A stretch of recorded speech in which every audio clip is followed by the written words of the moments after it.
আপনাদের অনেকের আইডি কার্ডের সমস্যা হয় না? কয় চক্কর যাওয়া লাগে জোরে বলেন? হ্যাঁ, আমার বাবা ফায়ার হয়ে গেছেন, দেখছেন? তার মানে উনি কষ্ট পাইছে। বসেন, শোনেন, কয় চক্কর যাওয়া লাগে? আর মামু জোরে বলেন?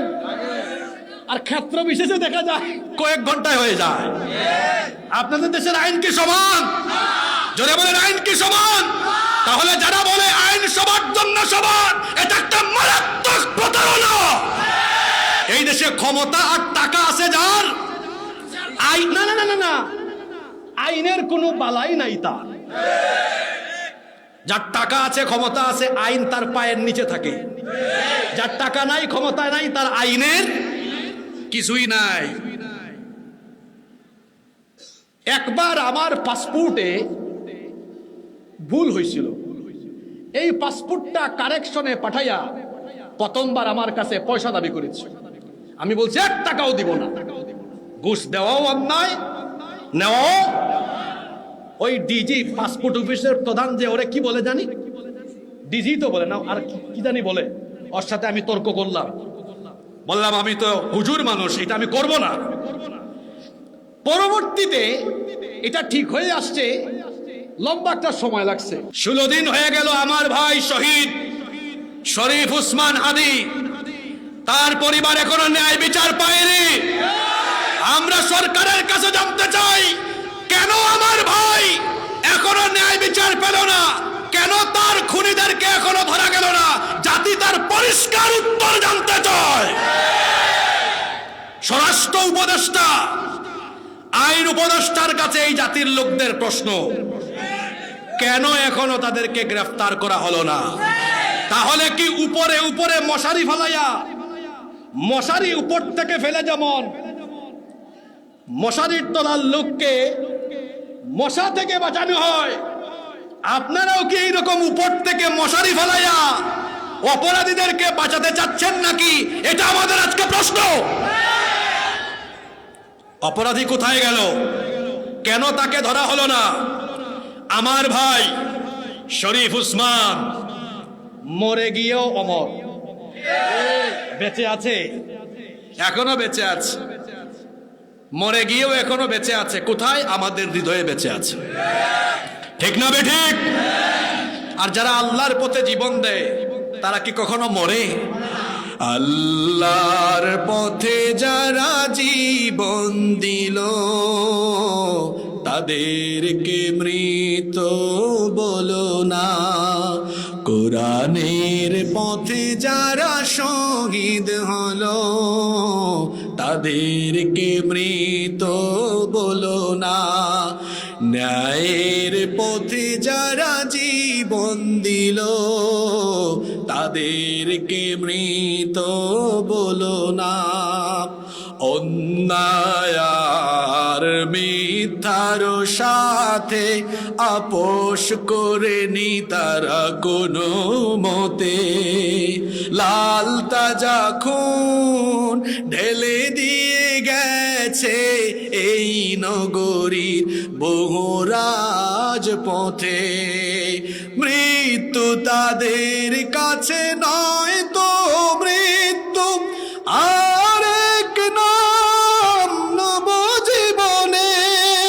হে খোদা, মৃত্যুর এই বাসনা, হে খোদা, মৃত্যুর এই কামনা, দাও অন্তরে সব মুমিনের, তাদেরকে মৃত বলো না।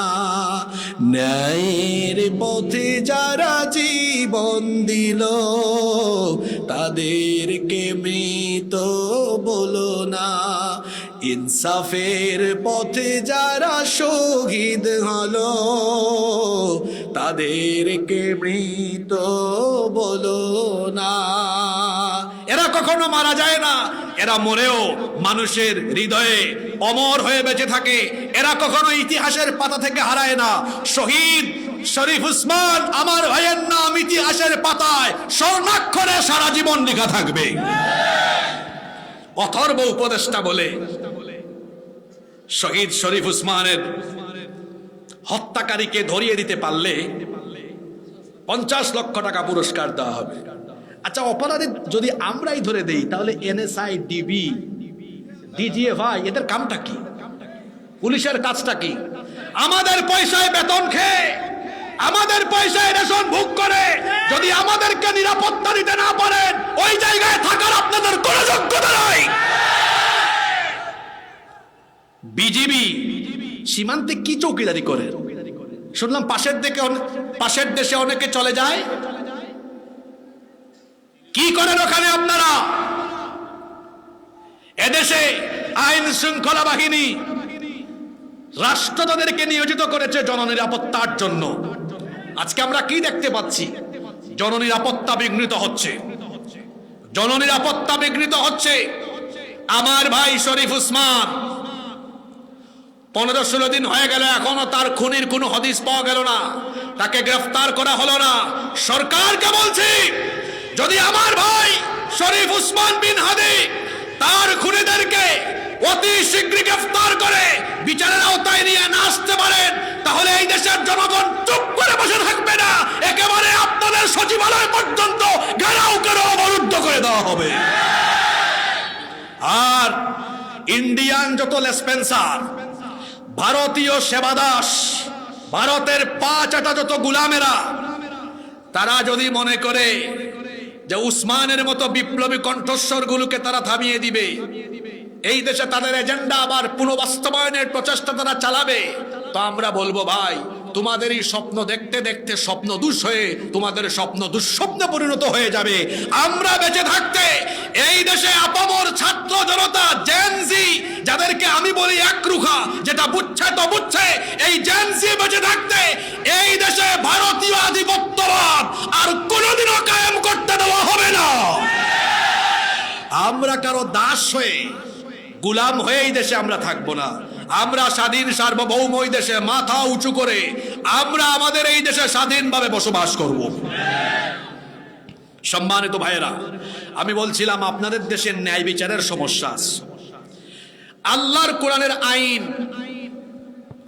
কোরআনের আইন দিয়ে যদি বিচার ফয়সালা করা হয়, আপনারা বলেন তো অবিচারের কি কোনো সুযোগ আছে?